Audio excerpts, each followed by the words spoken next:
Okay, we're still working on dihybrid crosses, and now the action shifts to tomato plants. They tell us that they're tracking the color of tomatoes, whether they're red or yellow. So we have big R for red, we have little r for yellow, and then we have big T for tall plants, and little t for short plants. And both of these are normal dominant traits, so big R, little r will be red, big T, little t will be tall. And they bring out this term for the first time, true breeding tall plants. This is an old term that means homozygous. True breeding tall means the plants are big T, and that means if you cross true breeding plants with each other, you will get nothing but tall offspring.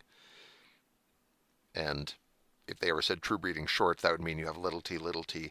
If you cross those with each other, you'll get nothing but short offspring. So true breeding just means you know with full certainty what the offspring's phenotypes are going to be. So, true breeding tall plants that produced red fruit. Now, they don't say, I don't think, what the. It's kind of unclear from the phrasing here whether true breeding refers just to the tallness or to the tallness and the redness. I think they intend both. If they didn't, there'd be some question marks in here, and I don't think that's what they're going for. I am going to assume that true breeding applies to both of these, and so these plants are red, big R, and tall, big T. They are true breeding for both traits. And then the other plant, the dad tomato, is true breeding short yellow, which would be little r, little t. So, if we cross those, the first generation is actually pretty simple. What gametes can you get from mom here? All she has for R's is a capital R, so every one of her eggs or spores or pollen, I am not up on my tomato reproductive cycle, will contain a capital R, and for the T's, they will all contain a capital T. And from the other plant, we are guaranteed to get a little r and a little t. So there's no variety in the gametes from these parents, and that means there will be no variety in the offspring. When we cross these, here's my Punnett Square, it contains one cell. We are guaranteed to get that from one parent and this from the other parent, and so the only possible offspring are big R, big T, little t. So by crossing these true breeding plants, we get only one type of offspring, and it's heterozygous for both things. So their genotype is big R, big T, or you could say they're heterozygous for both traits, and their phenotype is, well, the big R makes them red, and the big T makes them tall. So this is a red tall plant, and it would be 100% red tall. Now, carrying on with that, they say list the genotypes of gametes produced by the F1 plants. So when these plants grow up and start producing their own gametes, what will we get from them? Big R, big T, little t. Big R, big T, little t. What gametes do we get from that? Well, we've said in the past, if you're a math person, you can FOIL this, where FOIL stands for first, outside, inside, last, and that will give you the four possible pairs of gametes that can come out of this. First means the first R and the first T. Big. Outside means the far left R and the far right T. Big R, little t. Inside means these two, little r, big T. And last means the last R and the last T, little.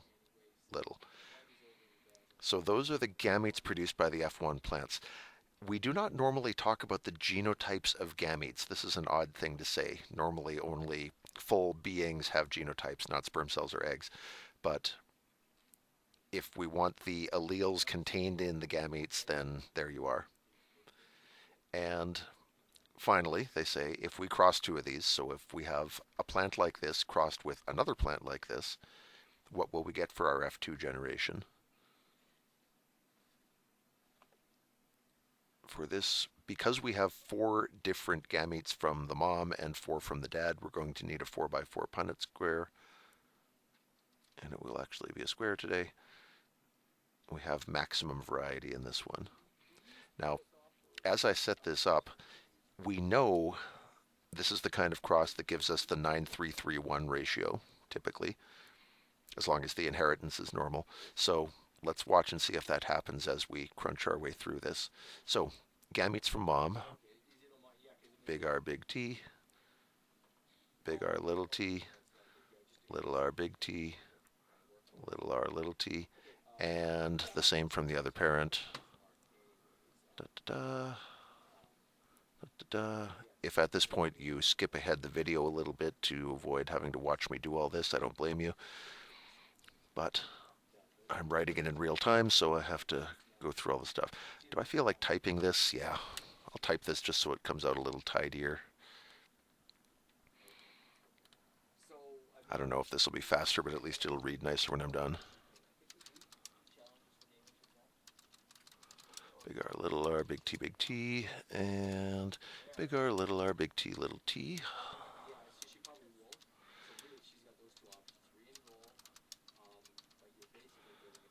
Here we get big R, little r, big T, little t, and big R, little t, little t. Whoops, too many t's. Big R, little r, big T, big little, little r, big T, and little r, big T, little t. Big R, little r, big T, little t. Oops, sorry. Big R, big T, little t. That's better. Big R, little, I keep doing that. Big R, little t, little t. There we go. I'm getting worse at typing as we get through this, but I think we just made it. Okay. I hope there are no errors in that. If not, I am sure you will strike me down mercilessly in the comments section, and then I will thank you for the feedback and fix it. But if we count this up, let's see what we have for genotypes here. Big R means red. So all the ones with a big R in them are red. Or they're not red plants, but they will produce red tomatoes. Red, red, red. Finally down here we start to see some yellows, which only have little r, little r. Here's another red, and another red, and then we get 2 more yellows. And for size, we get tall, tall, tall. Big T means tall. If you have a big T, it will dominate over a lowercase t, so as soon as you see a capital T, you get tall. 2 little t's means short. Back to tall. This is 2 little t's, so that's a short. Tall, tall, tall. Big T, little t is tall. And tall, that's a short. That's a tall.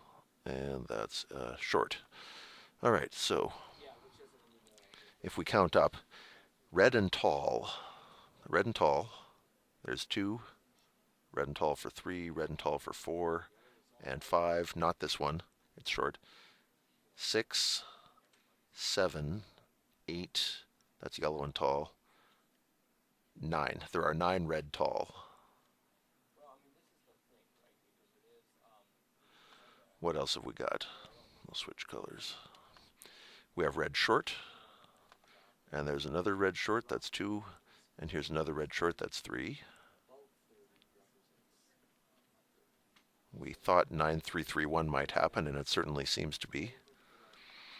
Yellow tall, and again, and a third time, 3 yellow tall.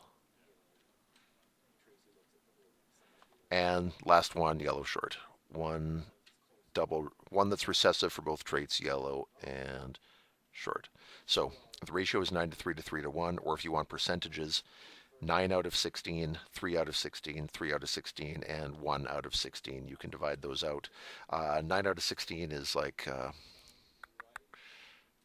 56.25%, I believe. And 3/16 is 18.75%, and 1/16 is 6.25%. So you get those just by taking each of these numbers and dividing it by 16. In other words, if you don't want a ratio, if you want the actual fractions, here they are. So genotypes are in the grid, phenotypes are over here. That's our F2 generation, and good to see that our expected pattern, the 9331, held up once again.